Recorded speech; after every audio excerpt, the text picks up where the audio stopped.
សួស្តីអ្នកទាំងអស់គ្នាអញ្ចឹងថ្ងៃនេះខ្ញុំនឹងមកបង្ហាញអ្នកទាំងអស់គ្នាអំពីរបៀបប្រើប្រាស់ frame animation នៅក្នុង GoPay របស់យើងអញ្ចឹងជាដំបូងយើងចូលនៅក្នុង GoPay យើងសិនណាហើយបើសិនជាអ្នកទាំងអស់គ្នាអត់ទាន់មានរូបភាពដែលគួររួចទេអាចបូកយករូបភាពថ្មី layer ថ្មីដើម្បីអ្នកទាំងអស់គ្នាគូរក៏បានឬមួយក៏ខ្ញុំមានរូបភាពហើយខ្ញុំអាច select យករូបភាពរបស់ខ្ញុំតែម្ដងក៏បានដែរអញ្ចឹងខ្ញុំ select យករូបភាពដែលខ្ញុំបានគូរហើយបន្ទាប់មកកន្លែងនេះបើសិនជាទាំងអស់គ្នាបើកមកដំបូងគឺវានឹងចេញបែបនេះអត់មាន frame animation នៅខាងក្រោមទេអញ្ចឹងដើម្បីបើកជាមួយនឹងមុខងារហ្នឹងទាំងអស់គ្នាចុចចូលប៊ូតុងនេះណាហើយរកពាក្យថា like animation អញ្ចឹងបើកន្លែង animation ហ្នឹងមកវានឹងចេញផ្ទាំង layer នៅខាងក្រោមឲ្យមួយទៀតអញ្ចឹងនៅក្នុងករណីនេះទាំងអស់គ្នាអាចបង្កើតរូបភាពនោះទៅជារូបភាពដែលមានចលនាបានអញ្ចឹងខ្ញុំឧទាហរណ៍ជាក់ស្ដែងអញ្ចឹងនៅក្នុងរូបភាពនេះគឺខ្ញុំបានគូររួចហើយដើម្បីបង្កើត frame animation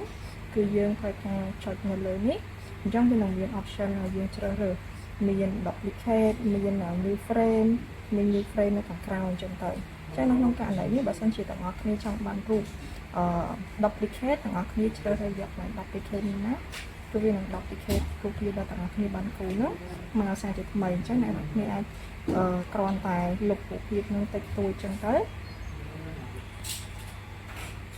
ហើយគូសសក់ឲ្យមានចលនាឬមួយក៏ភ្នែកឲ្យមានចលនាអញ្ចឹងទៅអញ្ចឹងនៅក្នុងករណីនេះគឺអ្នកនរគ្នាអាចធ្វើអញ្ចឹងបានមួយទៀតនៅក្នុង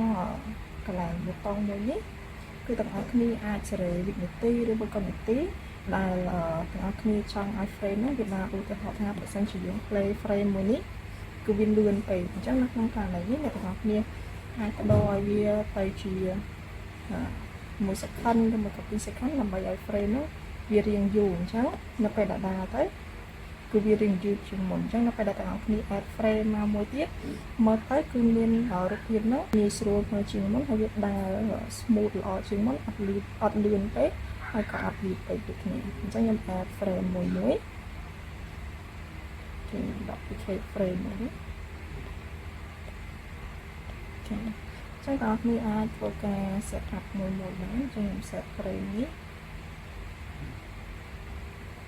ដាក់ឲ្យយូរដាក់ឲ្យតាមទៅដល់12 second frame នេះឡើងទៅដល់12 second អញ្ចឹងទៅអញ្ចឹងបងប្អូនអាចសេរីបែបណាបានឬមួយក៏មួយទៀតនៅក្នុងករណីដែលបងប្អូនត្រូវការប្រើប្រាស់ frame animation នេះគឺត្រូវការឲ្យគូររូបមួយហ្នឹងផ្លាស់ប្ដូរជាងពីរូបដើមវិញអញ្ចឹងបើសិនជារូបដើមយើងប៉ុណ្ណឹងបើសិនជាយើង duplicate យករូបហ្នឹងទៅដែរគឺវាអត់ប្ដូរទៅជាបែបមានចលនាឲ្យយើងខ្លាចថាទាំងអស់គ្នាបដូរសក់ឥឡូវខ្ញុំឧទាហរណ៍ខ្ញុំគូសព្រេងណាបដូរសក់កន្លែងនេះគឺអ្នកអាចកើនមកនេះ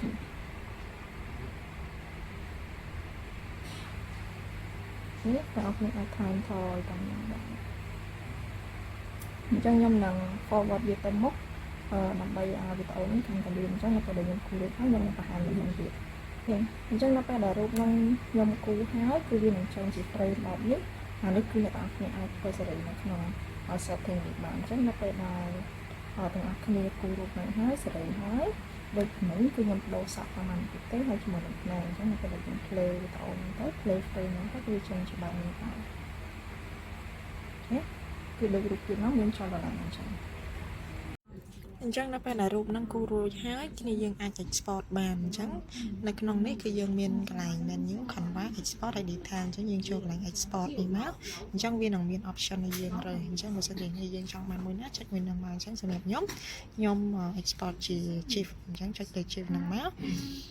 ហើយយកវាថា original ហើយចុចប៊ូតុងនេះមកអញ្ចឹងគឺវានឹងធ្វើការ export ចេញជារូបភាព GIF ឲ្យយើងបើសិនជាចង់បានជា image ឬមួយក៏អីគឺយើងចុចយករូប image មកតាមមកយកពាក្យថា save រួចហើយយើងអាចទៅរកនៅក្នុង gallery បានអញ្ចឹងនេះរូបដែលខ្ញុំ save បាញ់ជារូប GIF